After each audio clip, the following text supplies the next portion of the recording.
और बहुत समय से ऐसे सज्जन हमसे कह रहे थे कुछ कि आजकल तो शास्त्रीय व्यवहार में रहना, शास्त्रीय वेशभूषा में रहना अत्यंत कठिन हो जाता है।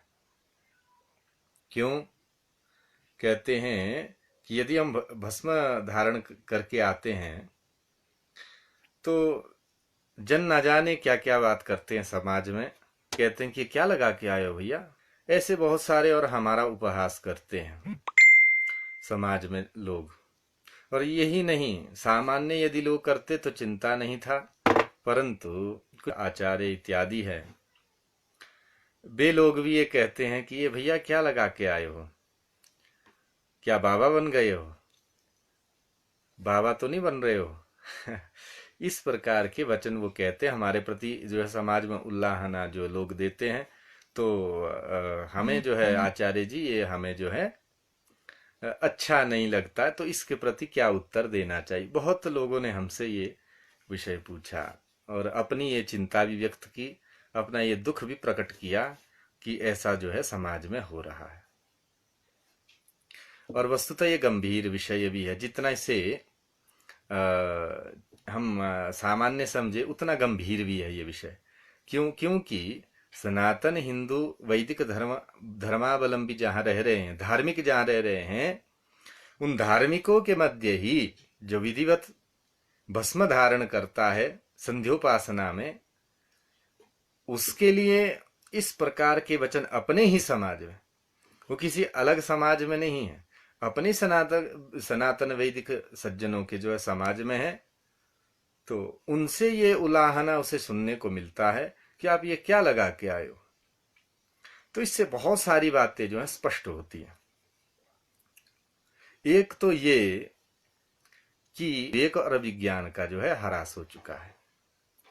उनके शास्त्रीय किस प्रकार से जो है संध्या वंदन क्या है, उसके अंगभूत क्या क्या है, भस्म धारण विधि क्या है, कहाँ इसका उल्लेख हुआ है, इत्यादि जो लघु लघु ये छोटे छोटे विषय है, इन पर यदि इतना भ्रम समाज में यदि फैला है, हम अपने इन सामान्य चीजों को, अपने नियमों को भी भूल गए हैं। तिलक धारण का क्या विधि है, किस विधि से तिलक धारण करना चाहिए, ये समस्त भूल गए हैं। और जो शास्त्रीय तिलक धारण करता है, भस्म धारण करता है विधिवत, उसके प्रति जो है समाज के कुछ ऐसे लोग हैं जो आक्षेप करते हैं। ऐसे समाज में जो है कुछ छोटी बातों पर हमें गंभीर विचार करना चाहिए। तो ये देखिए, छोटा सा एक भस्म धारण के विषय में विचार है।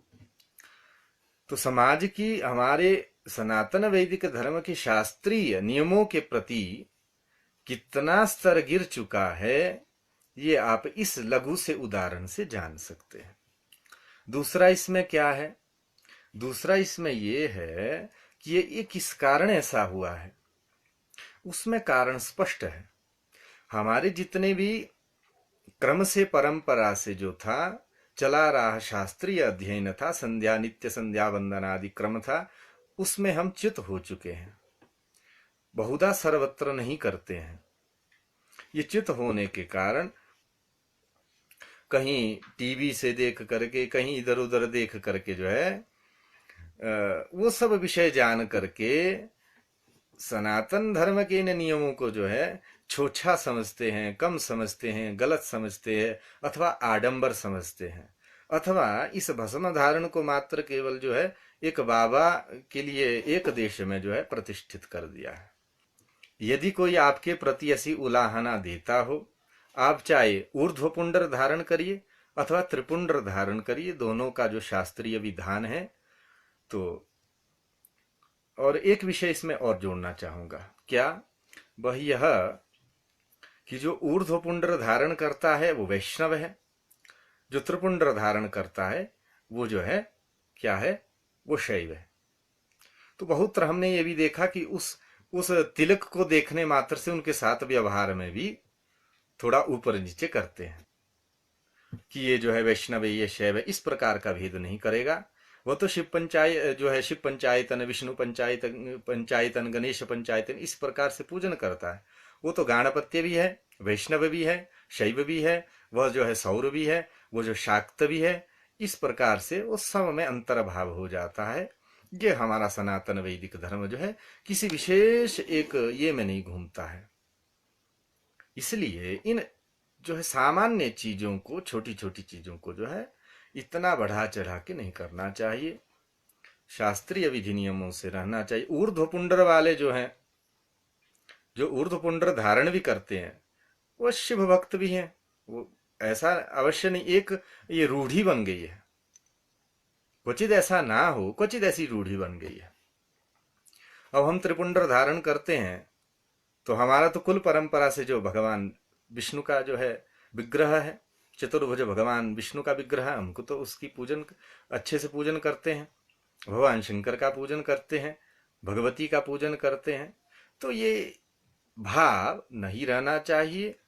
इस पर भी सज्जनों को ध्यान देना चाहिए। ये समाज में जो फैल रहा है उसके प्रति जो है विशेष सज्जनों को ध्यान देना चाहिए। संकीर्णता मन में नहीं लानी चाहिए।